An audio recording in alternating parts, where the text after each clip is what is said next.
For many foreign exchange students away from home for months, it can be really tough. But what happens when that home is no longer a place of refuge? That is the case for a Monona Grove student from Ukraine. Tahalil Mahodin has more of her story. I didn't know whom to become.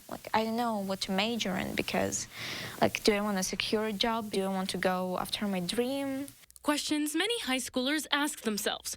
But unlike her peers, Katerina Popova is having to figure it out against the backdrop of war in her home country. Receive messages about bomb alarms and something got bombed.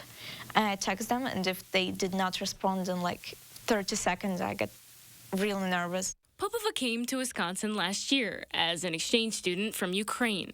And though at first there was some culture shock, you can just greet a stranger on the street. I freaked out first time it happened. A student at Monona Grove High School, she was living out her dream. Euphoria, everything is new, everything is amazing. I thought peanut butter and jelly sandwiches were the best thing in the world.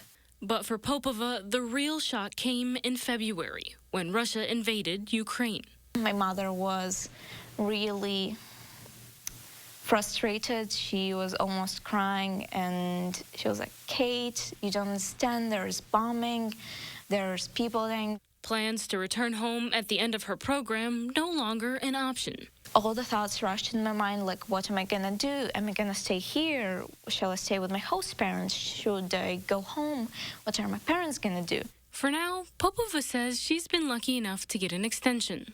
Probably at least one semester. Feeling a little more certain about her future, but looking forward to her return. I just loved walking with my parents, with my friends, all over my city. It's in my heart forever, and I miss it so much. Popova says with so much uncertainty, yet still, her father insisted she apply for temporary protected status here in the U.S. as a precaution.